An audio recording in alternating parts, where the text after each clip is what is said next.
Shikues të nderuar, ju përshëndes dhe mirë se vini në edicionin informativ të orës 13:30 në News 24, ndër të tjera në lajme do të ndiqni.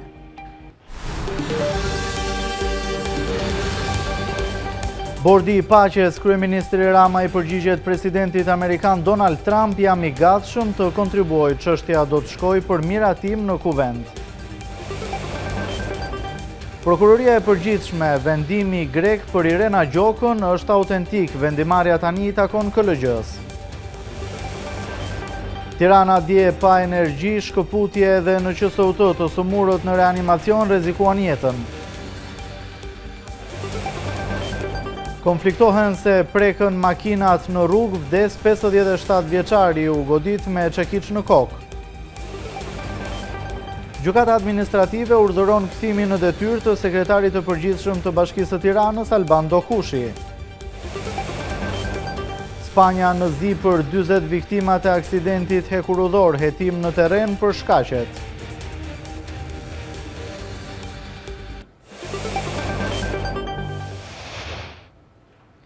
Njihemi tani më gjërësisht me zhvillimet e ndodhura deri në këto momente. Përmes një letre, kryeministri Edi Rama i ka kthyer përgjigje zyrtare presidentit amerikan Donald Trump pas ftesës së këtij të fundit që Shqipëria të jetë pjesë e Bordit të Paqes. Rama vlerëson krijimin e Bordit të Paqes si një nismë që ka potencialin të shndërrohet në një model transformues të ndërtimit të paqes në nivel global, ndërsa thekson se ftesa për Shqipërinë do të kalojë për miratim në parlament. Kryeministri Edi Rama i ka kthyer përgjigje zyrtare presidentit të Shteteve të Bashkuara të Amerikës Donald Trump pas ftesës së këtij të fundit që Shqipëria të jetë pjesë e Bordit të Paqes. Në letrën e publikuar, Rama vlerësoi krijimin e Bordit të Paqes nga ana e Trump si një angazhim të fortë dhe udhëheqje vizionare, ndërsa shprehu falënderimet për ftesën drejtuar Shqipërisë. Në një kohë kur konfliktet dhe përçarja dominojnë shumë shpesh panoramën ndërkombëtare, paqja duhet të formosohet aktivisht dhe jo të pritet pasivisht, a diskutohet pafundësisht në forume politike, teksa për rreth globit jetë të pafajshme humbasin kotësisht çdo minutë.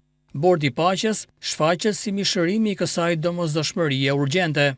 Kreu i qeverisë shpreh se angazhimi i Shqipërisë në Bordin e Paqes do t'i përcjellet kuvendit për miratim, ndërsa nënvizon se kjo nismë ka potencialin të shndërrohet në një model vërtet transformues të ndërtimit të paqes në nivel global.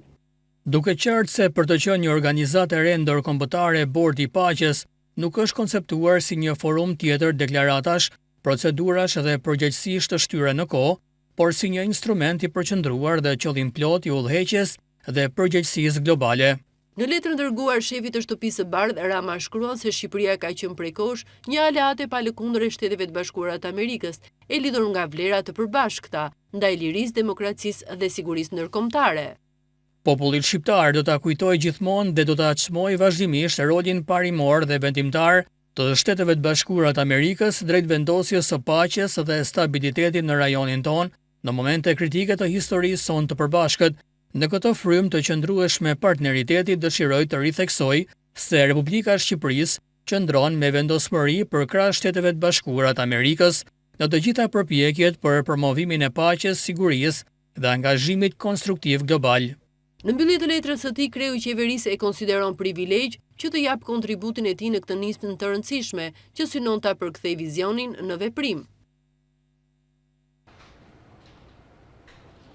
Presidenti i Shteteve të Bashkuara Donald Trump paralajmëroi se do të vendosë një tarif prej 200% për verrat dhe shampanjat franceze, një veprim që mund ta nxiste presidentin francez Emmanuel Macron t'i bashkohet iniciativës së Bordit të Paqes të Trumpit, pas sinjalizimit se kreu i Elizes do ta refuzojë atë. Kur një gazetar e pyeti nëse Macron e kishte refuzuar ftesën, Trump tha se askush nuk e do atë sepse ai do të largohet nga detyra shumë shpejt.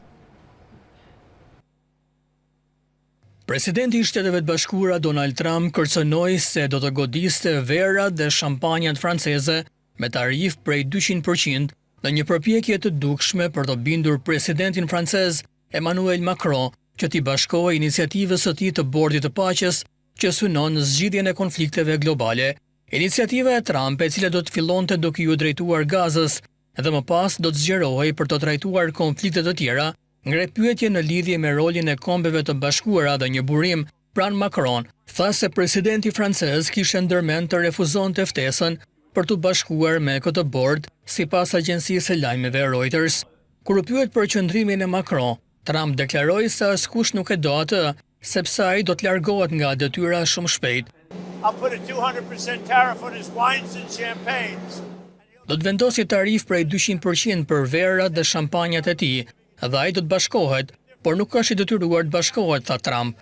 Një burim pranë presidentit francez Macron tha këtë mëngjes se kërcënimet e Donald Trump për të imponuar tarif 200% mbi verrat dhe shampanjat franceze për shkak të qëllimeve të Francës për të refuzuar ftesën e udhëheqësit amerikan për të bashkuar me bordin e paqes janë të papranueshme. Në rrjetet sociale Trump më pas ndau një mesazh privat me sa duket nga Emmanuel Macron, në të cilin presidenti francez thot: "Nuk e kuptoj çfarë po bënim në Groenland." Ai gjithashtu ndau një mesazh që thotë se është nga sekretari i përgjithshëm i Aleancës Veriatlantike dhe postoi imazhe të gjeneruara të vetes duke vendosur një flamur amerikan në Groenland.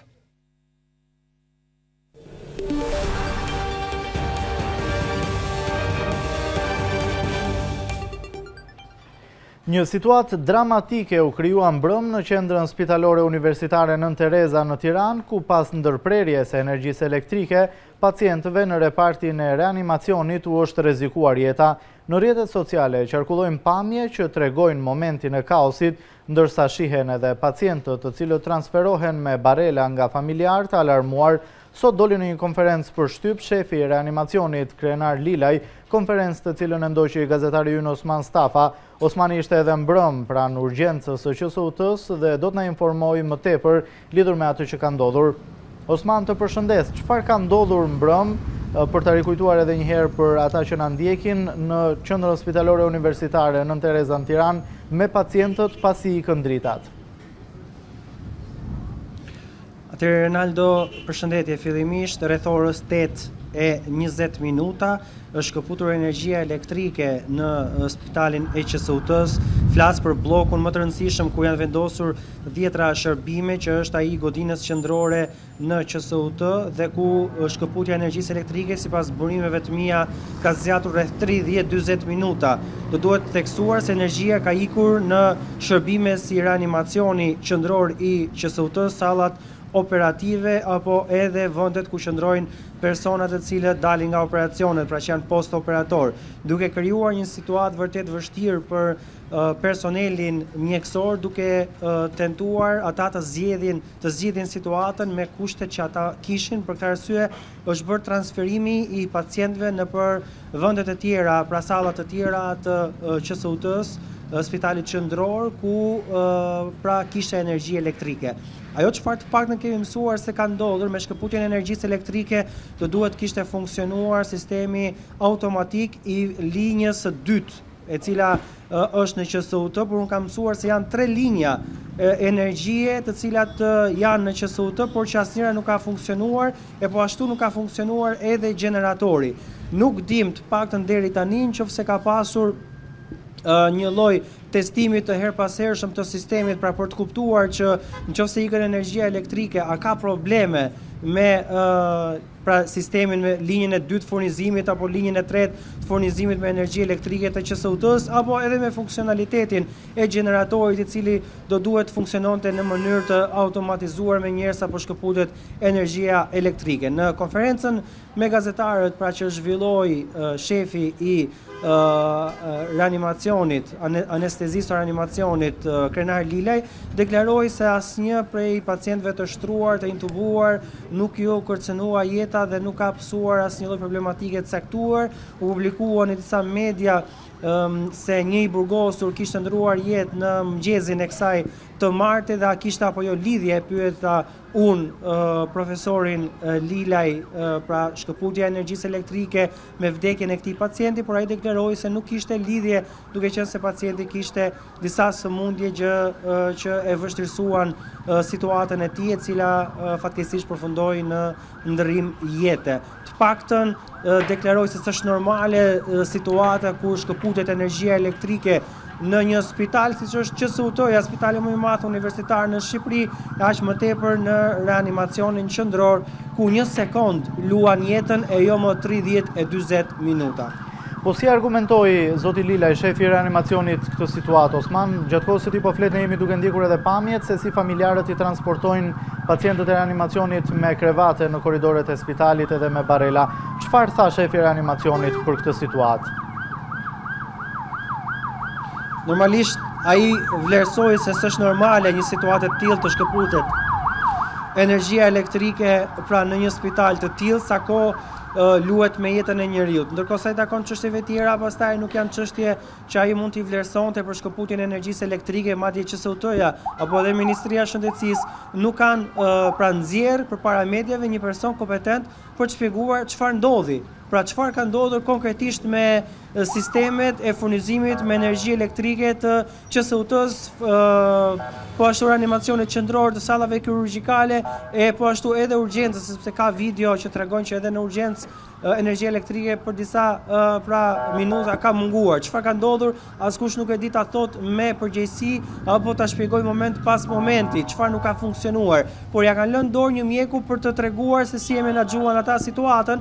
Në një moment vërtet vështirë ku familjarët e pacientëve ushtronin presionin e tyre ndaj mjekëve, të cilët do duhet theksuar në këtë situatë kanë bërë maksimumin e tyre dhe nuk kanë pas asnjë faj, zero faj, sepse nuk janë ata përgjegjës për çështjen e energjisë elektrike, nuk i ngren apo julin ata levat e furnizimit me energji elektrike, por janë të tjerë persona kompetent përgjegjës që ditën e sotme la një mjek të përgjigjej për këtë. Mjeku në fjalë, pra zoti Lilaj deklaroi se e kanë menaxhuar me mundësitë që kanë pasur në mënyrë më maksimale që asnjë pacientit mos i rrezikojë jeta. Osman, ti ke qenë mbrëm aty dhe ke parë nga afër situatën, pasi të kanë lajmëruar se ka një kolaps energjetik në QSUT. Ndërkohë, në njoftimin e QSUT-s thuhej se energjia elektrike u shkëput për disa minuta dhe jo për 40 apo më shumë minuta, siç e kemi parë edhe nga rrjetet sociale që kanë deklaruar qytetarët. Shefi i reanimacionit çfarë tha sot? Sa minuta kanë qëndruar pacientët në reanimacion pa energji elektrike? Patjetër që shefi i reanimacionit, pra krenar Lilaj, profesor krenar Lilaj, nuk deklaroi në asnjë moment që energjia është larguar pra vetëm për pak minuta. Në kozjatjen ai deklaroi se ka ikur në 8:18 dhe pacientët kanë nisur të transferohen në pra ambiente të tjera ku kishte energji elektrike dhe ku jeta e pacientëve nuk rrezikoi. Po ka reanimacion të tjerë ku mund të transferohen pacientët?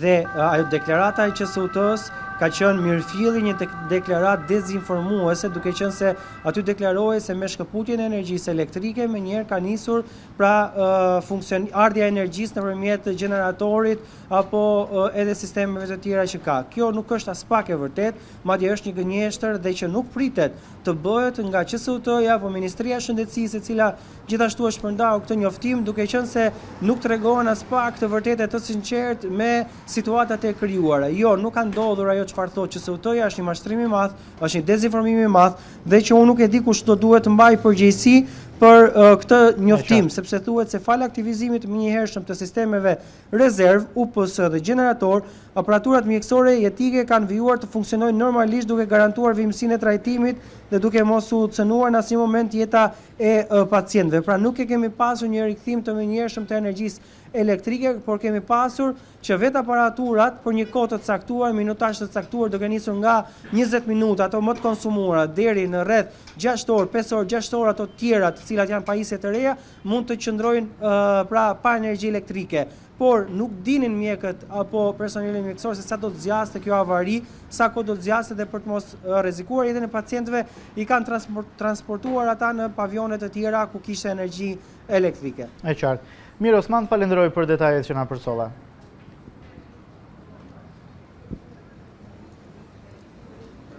Ndjekim tani deklaratën e shefit të reanimacionit në QSUT lidhur me situatën e shkaktuar një ditë më parë nga ndërprerja e energjisë elektrike. Mbrëmjen e kaluar ndodhi një ndërprerje e energjisë elektrike në godinë e spitalit tonë. Ndërprerja e dritave ndodhi rreth orës 20:18 minuta. Sigurisht pika më delikate që prek ndërprerja e dritave në spitalit ton është trajtimi i cëmurëve në njësitë e terapisë intensive. Dhe aktualisht në këtë spital ndodhen 2 njësi të terapisë intensive, njësia terapisë intensive të cëmurëve klinik, ku ishin të hospitalizuar dhe merrnin trajtimin përkatës 22 cëmurë, ndërkohë që kemi dhe njësin tjetër të terapisë intensive, njësinë e terapisë intensive kirurgjikale, ku trajtojnë cëmurët pas operacionit. Momenti më delikat është trajtimi i të cëmurëve të cilët ka nevojë për asistencë respiratore. Dhe asistenca respiratore, do të thënë pacient e intubuar dhe që ventilohen nga aparate të veçantë në kushtet e ndërprerjes së dritave janë të gjithë me një pajisje backup. Do me thënë që siguron funksionimin e tyre të plot me energji të akumuluar, me akumulator të cilët janë të inkorporuar në këto aparate. Kështu që trajtimi i këtyre të smurve vazhdoi normalisht, madje jo vetëm trajtimi i asistencës respiratore, por edhe trajtimi i vazhdueshëm i tyre, pasi këta cëmurë mjekimin e marrin nëpërmjet aparateve në mënyrë të vazhdueshme, të cilët edhe ata janë me backup. Gjithashtu, edhe monitorimi i këtyre cëmurëve ishte korrekt. Ndërprerja e dritave, ndërprerja e energjisë elektrike zgjati disa minuta, ndërkohë që trajtimi i cëmurëve po vazhdonte normalisht dhe nga informacionet që morëm flitej për një defekt të rëndë dhe koha e rikthimit të energjisë elektrike ishte e pa konfirmuar. Kështu që në këto kushte, për të shmangur rënien apo mos funksionimin e njëkohshëm të disa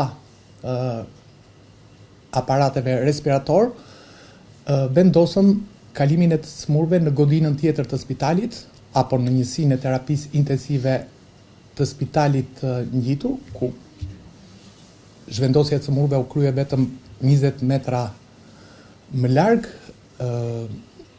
duke siguruar vazhdimin e trajtimit edhe në kushtet e reja të reanimacionit të ri. Ndjekim tani një deklaratë të zëdhënëses për korrupsionin në selin e Partisë Demokratike, Genta Vangeli. Mjaftojnë vetëm disa ditëshi që Durrësi të shndrohet në Kënet. Qytetarët zgjohen me ujë në probore dhe brenda në shtëpi, ndërsa rrugët e lagjet e qytetit kthehen në lumenj, ku lëvizet me pedalboard apo gomone. Ky nuk është as fenomen natyror dhe as fatkeqësi, është pasojë direkte e keq menaxhimit, e papërgjegjshmërisë dhe korrupsionit në Bashkinë e Durrësit. Prej kohësh qytetarët e Durrësit denoncojnë bashkinë e drejtuar nga Emiriana Sako dhe ujësillës kanalizime tashmë në drejtimin e Olsen Kavalli për keq menaxhimin e kanalizimeve. Përmbytjet përsëriten, dëmet rriten, por askush nuk mban përgjegjësi. Ndërsa qytetarët përballen me pasoja dramatike të përmbytjeve, ujësillës kanalizime Durrës vijon pa asnjë ndjeshmëri me tendera klientelist dhe të dyshimt. Shoqëria rajonale e ujësillës kanalizimeve Durrës, ku pronare rëndësishme është vetë Bashkia Durrës, këto ditë ka shpallur fituesen për një procedurë prokurimi kompaninë Mektrin Motors, e lidhur drejt për drejt me familjen e Emiriana Sakos. Kjo kompani është krijuar nga bashkëshortë dhe vjerri i saj dhe aktualisht është në pronësi të Kunatit. Skandali thellohet nga fakti se për këtë tender ka marrë pjesë vetëm një ofertë, athuase tregu nuk ka qindra e qindra operator të cilët ofrojnë shërbimin e riparimit të automjeteve. Vlera fituese arrit gati 98% fondit limit ose fiks 11.6 milion lek. Me këto kontratë 12 mujore, qytetarët e Durrësit detyrohen të paguajnë 10.000 euro për çdo muaj për servis makinash në favor të Mektrin Motors. Këto para dhe të tjera mund kishin shkuar për kanalizimet, për ndihmën e familjeve të përmbytura apo për parandalimin e katastrofave të përsëritura. Por jo, ato përfundojnë në duart e familjeve të pushtetit. Përballë këtij skandali, heshtja është bashkëfaqësi. Zonja Sako duhet mbaj përgjegjësi politike dhe të japë menjëherë dorëheqjen.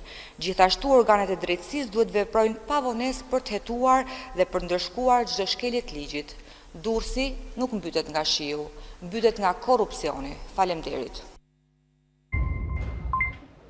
Shkëputemi tani për publicitet, rikthehemi pas pak me të tjera zhvillime.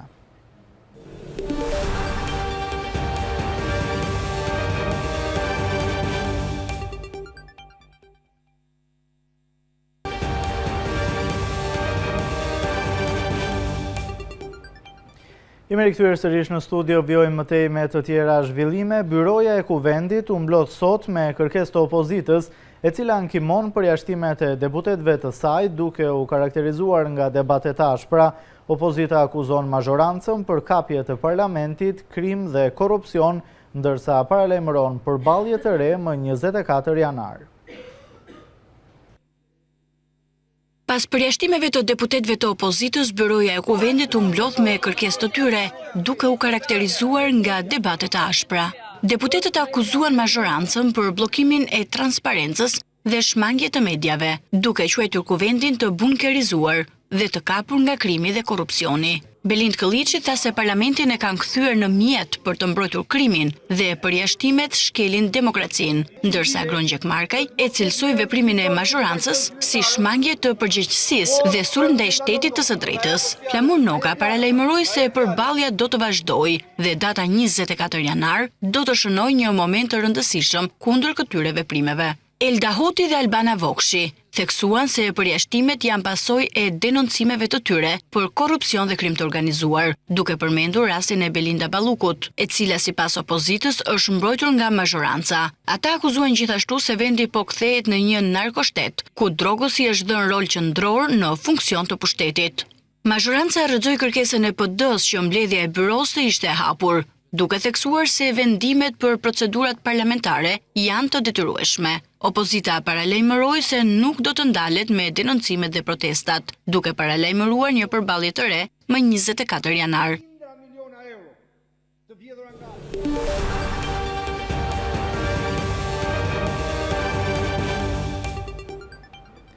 Vendimi i gjykatës së Janinës që dënonte gjyqtaren Irena Gjoka është konfirmuar si autentik nga prokuroria e përgjithshme.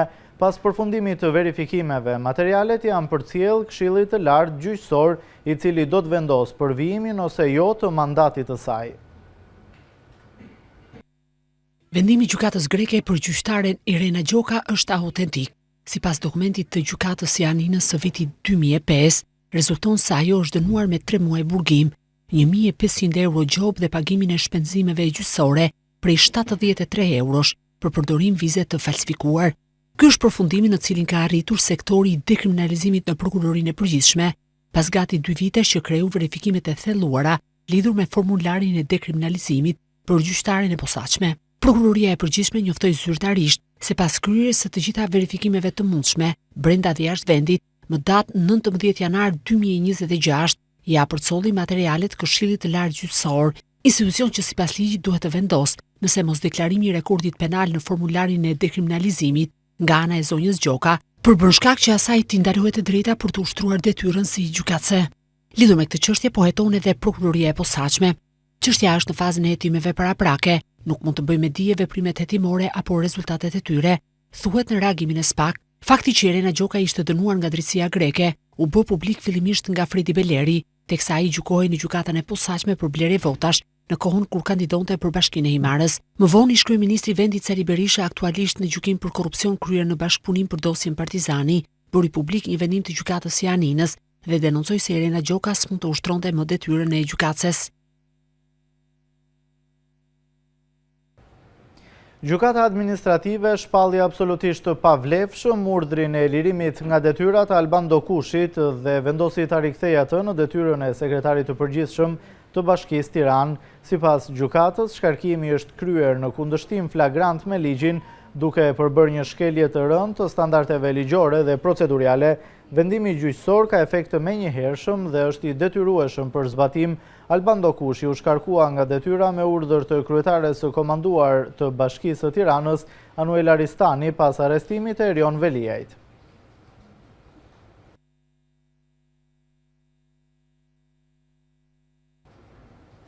Ish kryebashkiaku i Kavajës Elvis Roshi paraqitet në prokurorinë e posaçme, i shoqëruar me një avokat, pasi sipas burimeve është marrë zyrtarisht i pandehur. Roshit ju komunikua akuza për shpërdorim detyre pas një kallëzimi të bërë nga kontrolli i lartë i shtetit për parregullsi në tenderat gjatë periudhës së tij në krye të Bashkisë së Kavajës. Në shtator të vitit 2015, Roshi u kallëzua në prokurorinë e Kavajës bashkë me 10 zyrtarë të tjerë pasi dyshohej se kishin shkaktuar dëm ekonomik prej 33 milion lekësh lidhur me tenderat për rikonstruksionin e qendrës së qytetit dhe ndërtimin e rrugëve të ndryshme.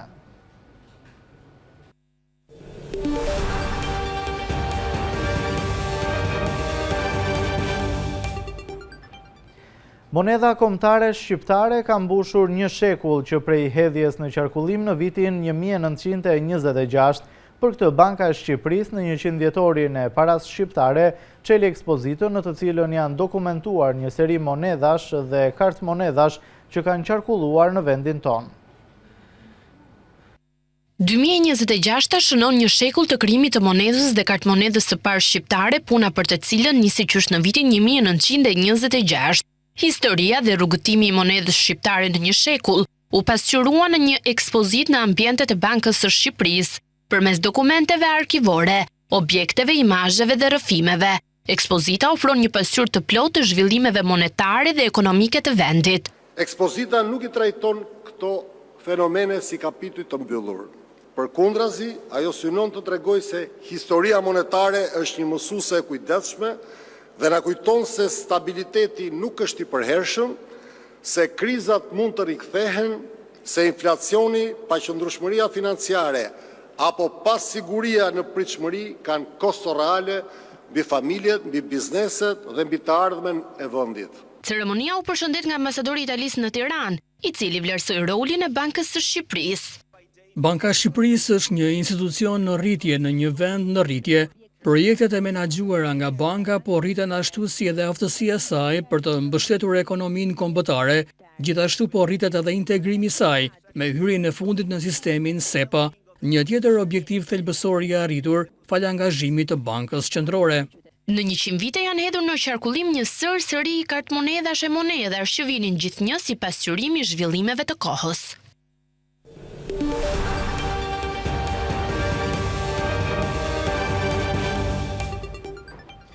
Një 57 vjeçar vritet me çekiç në kokë pas një sherri të momentit i nisur për fërkimin e makinave në rrugë. Viktima është identifikuar si Petrit Ndoll, ndërsa në pranga përfundoi autori i dyshuar Andi Vokri. I riu rezultoi të kishte në gjendje të dehur. 28 vjeçari tha hetuesve se nuk e ka goditur ai 57 vjeçarin me çekiç, por dëshmia e të riut është hedhur poshtë nga dëshmitarët okular, bashkëshortja e viktimës dhe 2 shokët e autorit të dyshuar.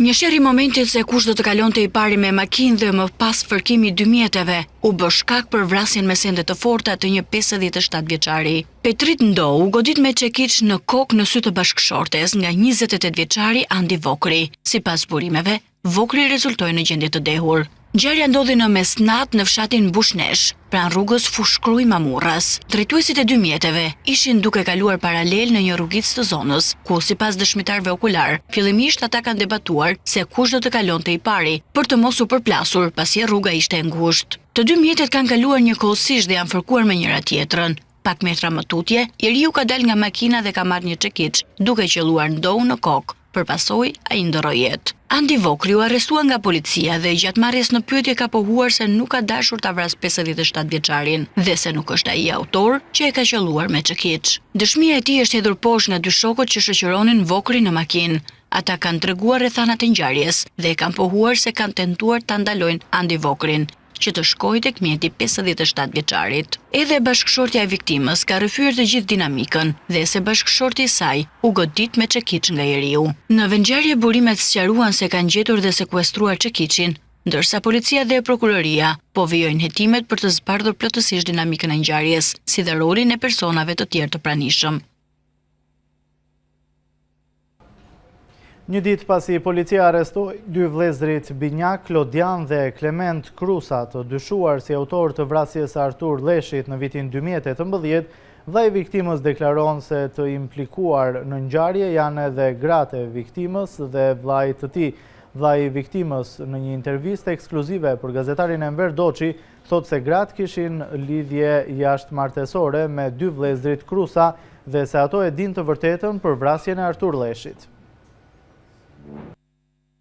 Pasi policia arrestoi 2 vëllezërit Klodian dhe Klement Krusa të dyshuar për vrasjen e Artur Lleshit në vitin 2018 në Dibër, një deklaratë ronditëse vjen nga Lulzim Lleshi, vëllai i viktimës, i cili hedh akuza të forta për ish bashkëshorten dhe ish kunatën e tij. Vëllai i viktimës, Lulzim Lleshi, thot se ish gruaja e tij dhe ish kunata kishin lidhje jashtëmartesore me 2 vëllezërit Klodian dhe Klement Krusa dhe sipas tij ato e din të vërtetën për vrasjen.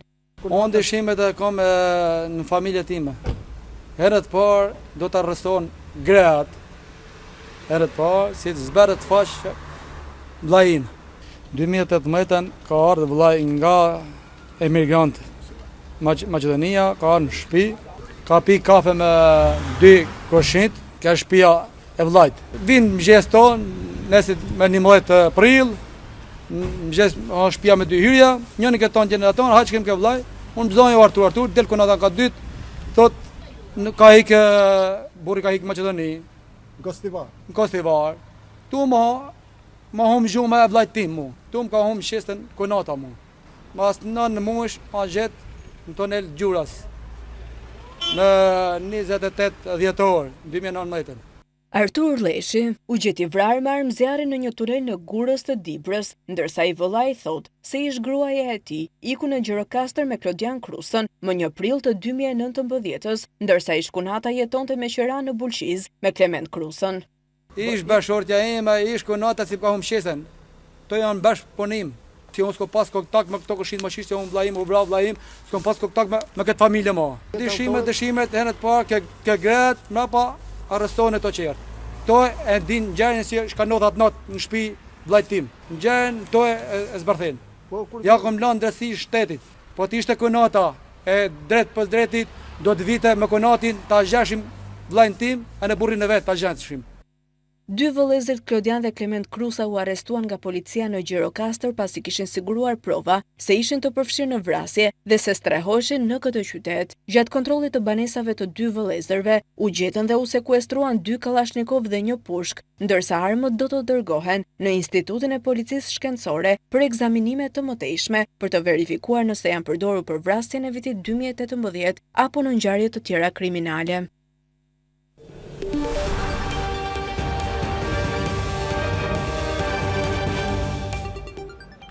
Ndalemi tani te zhvillimet nga bota. 3 ditë zije janë shpallur në Spanjë për aksidentin hekurudhor, ku si pasojë e përplasjes së 2 trenave të shpejt, humbën jetën 40 vetë dhe më shumë se 120 të tjerë u plagosën, disa në gjendje të rëndë.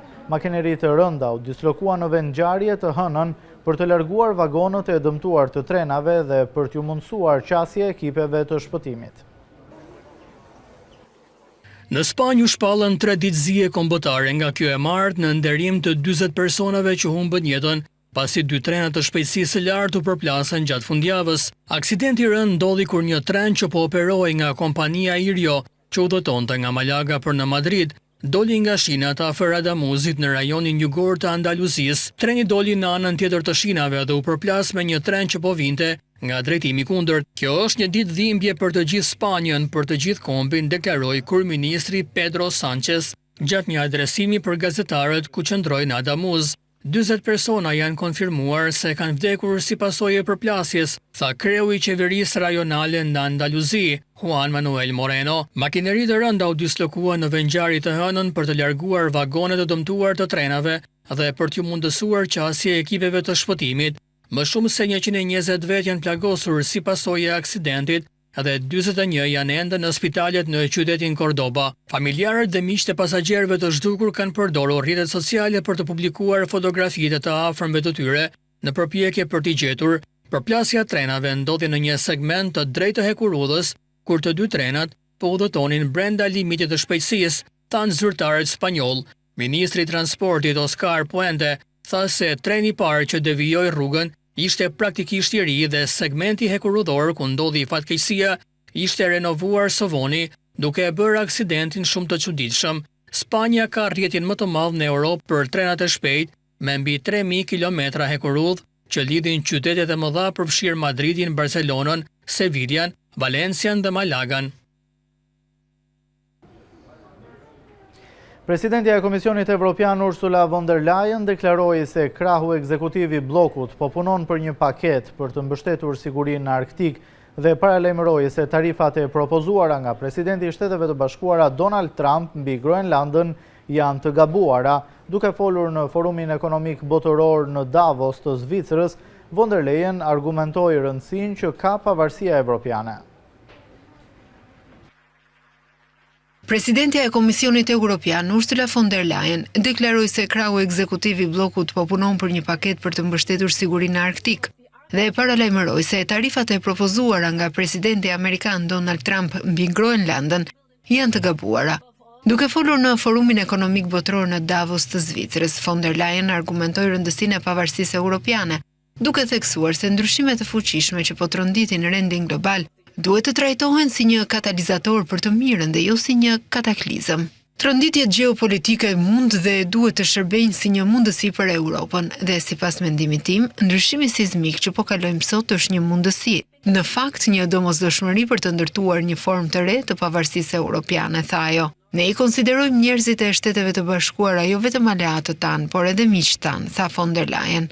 Zhytja jonë në një spirale të rrezikshme në rënje do të ndihmonte vetëm kundërshtarët, që të dy jemi kaq të përkushtuar të mbajmë larg peizazhit ton strategjik. Përgjigjja jonë do të jetë e palëkundur, e bashkuar dhe proporcionale, theksoi von der Leyen në fjalimin e saj në Davos. Shkëputemi tani për publicitet, pas pak në një panel me ekspert dhe mjek do të diskutojmë mbi atë që ndodhi në qendrën spitalore universitare me shkëputjen e energjisë elektrike, cilat janë pasojat dhe çfarë masash mund të merren që një situatë e tillë të mos përsëritet.